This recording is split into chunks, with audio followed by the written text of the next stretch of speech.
Today's Battle of the Decades, Lionel Richie. Sorry, Simply Red. Sorry, Mandy seems rather upset about it. We haven't ditched Simply Red forever, just for now. Don't take it so personal. And don't tell Mick Hucknall, he'll be furious.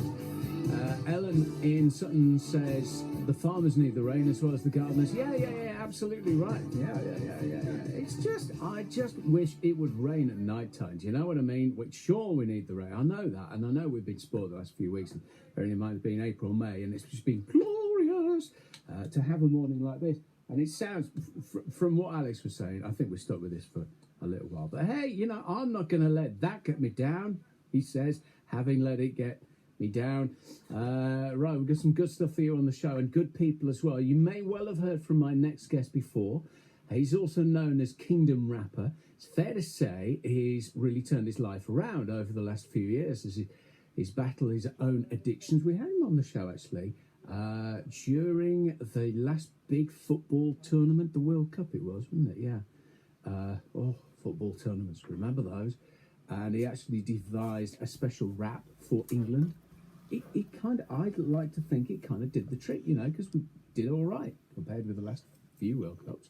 Anyway, what he's doing now is doing his bit to give back, and he's on the line to tell you a bit more about this. Kingdom Rapper, otherwise known as Benji Howard. Good morning, sir.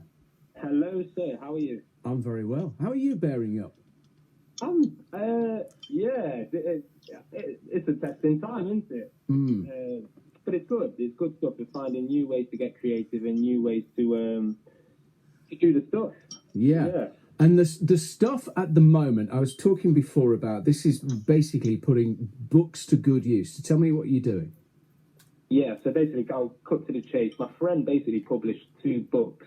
He's a recovering addict who now works in a rehab. And what he did was he wrote basically one book, he's wrote 2 books. One called Coffee and Cake, which is basically all about addiction, recovery, what that involves, the dark side of it and how we can come through and find the light, and basically just relating to people that may be going through it, have overcome it, and just giving back to these guys to let them know they're not alone and people understand the problem and where it can lead you to. And there's another one which is a lot more faith-based. It's not kind of like rammed down your throat, but it's a flip side of kind of how he's used his faith to kind of be a driving force to overcome a lot of obstacles in his life, and that's got a lot of different poems. He's called the Recovery Poet, and that's what he does. So yeah, interesting. So I mean, part of this is to get books into places like prisons and homeless shelters as well. Why is that particularly important to you?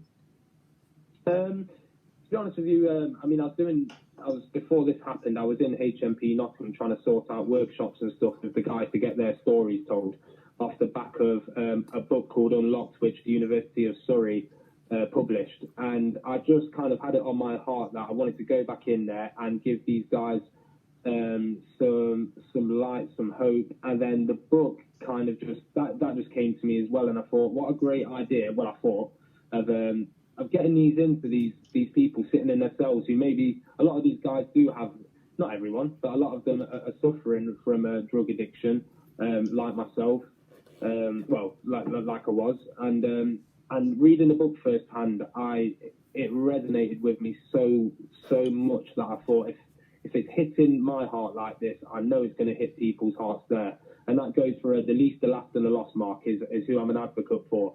The voiceless, mate, and people who society have counted out as just wrote off. So what kind of difference does it make? Because you mentioned there, you've been in, you've seen what kind of a difference creative writing and just reading a book can make. Just put us in the shoes of someone doing that. Yeah, I mean, to be honest with you, I know why I was smoking weed, and it was for escapism. It was to soothe hurts that I was feeling. It was tied into old behaviours. It was a rut. It was a corridor with no doors, and I just felt so on my own in that. Like, a lot of people did not understand why I did it, why I do it, what makes me do it, the heartache and the pain that I cause people through my addiction, and people saying, "Oh, just stop it, it's easy." I said, well, if you're not an addict and you've never been addicted to anything, it's not easy. It's not straightforward. And a lot of these guys are in despair. I've come across so many people in so many sectors of the city where I work that are addicted to Manbird, crack, heroin, weed, whatever it is, and they're not happy about it. None of them are happy about it. They don't like losing their life while standing on their feet. I'm getting emotional now. They don't like that. They don't want that for themselves. Their families don't want that for them. And sometimes, someone like myself and plenty other people in this city have to do their bit to relate to these guys and show them another way. And it's hope, Mark. It's real hope and empathy and compassion for those types of people. Well, good for you for saying all of that. And I hope it goes really well, Benji. Thank you for that. And they're looking to raise something like £3,000, providing books for Framework Hostels and HMP Nottingham as well. Plenty more about that online. Recently married, we should say as well. Last time we had him on, because his wedding had to be rearranged and reorganised in so many ways. Kingdom Rapper on BBC Radio Nottingham. Lots more to come this morning, including Shane Ward on